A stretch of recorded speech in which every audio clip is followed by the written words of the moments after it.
In this video, we are going to build out our first concrete player state. To get started, we need to call the state's update method whenever the player is updated. So we will go into the managed update method for our player and call the state's managed update method. Let's also do the same for the managed fixed update method. Now, let's build out the fixed update method for the move state. We want to update the player's velocity in the fixed update function so that the physics system is updated in a consistent manner. To update the velocity, we are going to use the smooth damp function in the math library. This function allows us to smoothly move from one value to another while also applying a damping force to the movement. This will act like friction and give the player a sense of weight or momentum. We will provide 4 arguments to the smooth damp function. The first argument is the current value of the number we're trying to smooth damp. In our case, this will be the player's current velocity in the x direction. The next argument is the target value we are moving towards. In our case, we are going to take the x component of the move vector from the player's input info. This is the horizontal direction the player is pressing, and we will multiply that value by a speed constant. Let's add this player speed constant to our game settings.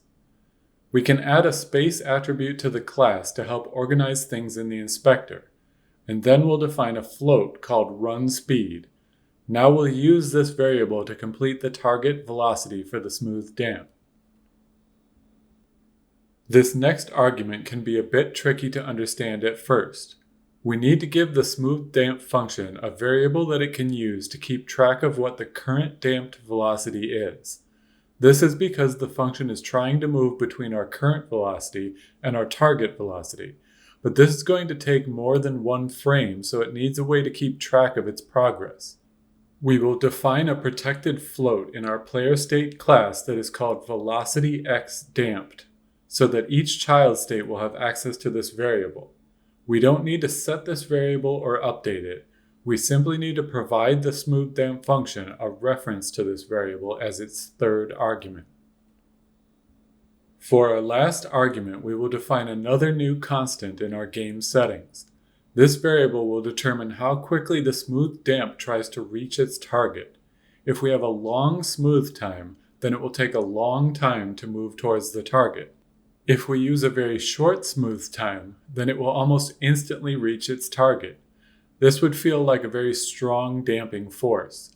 We will call this value ground speed smooth time because we will come back soon and define a different value for when the player is moving through the air.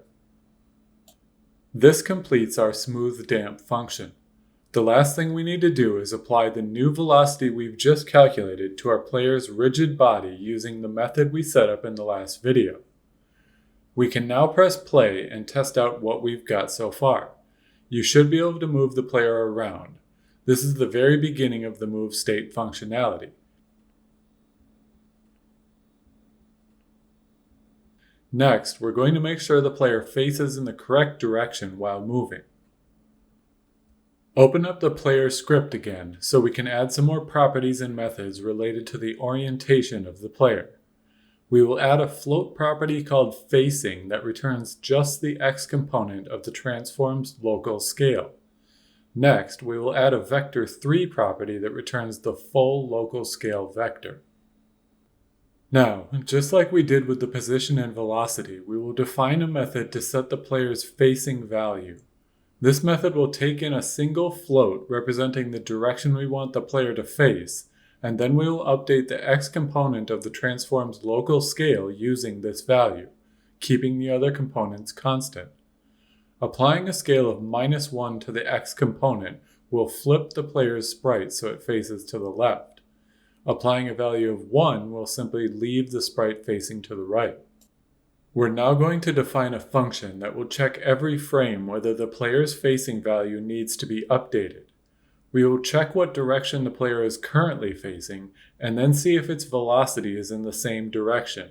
If the player is not facing the direction they are moving, then we will switch their facing value to match their velocity.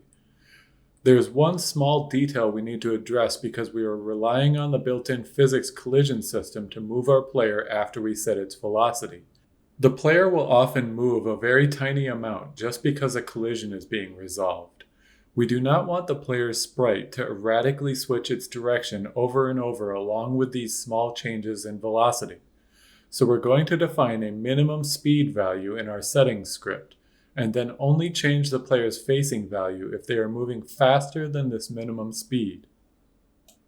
The last thing we need to do before testing this is to call this update facing method in the update method of the move state. Since this update is related to the animation of the player, we should not perform the call in the fixed update method like we did when changing the velocity. Instead, we will use the update method which is called every frame rather than at a fixed time step.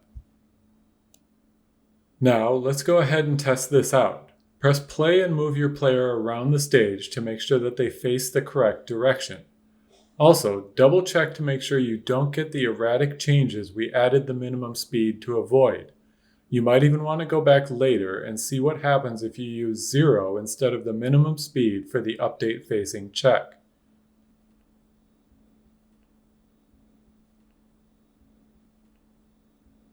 Finally, let's add a method to our player script that will update the animation based on how the player is moving. We are going to need another new constant in our settings to help write this method. We are going to define a minimum run speed. This is for the same kind of reason we added the minimum speed to our facing function. We don't want the player to start their run animation until they are moving at a decent speed. We will check whether the absolute value of the player's velocity is above the minimum run speed, and then play the run animation if this is true. Otherwise, we will put the player into its idle animation. Let's add a call to this update animation method in the update method of the player's state, and then we can test this out. Your player should now face the correct direction and use the correct animation while they run and stand still. In the next video, we will introduce another new state which will add a new action to our player, the duck state.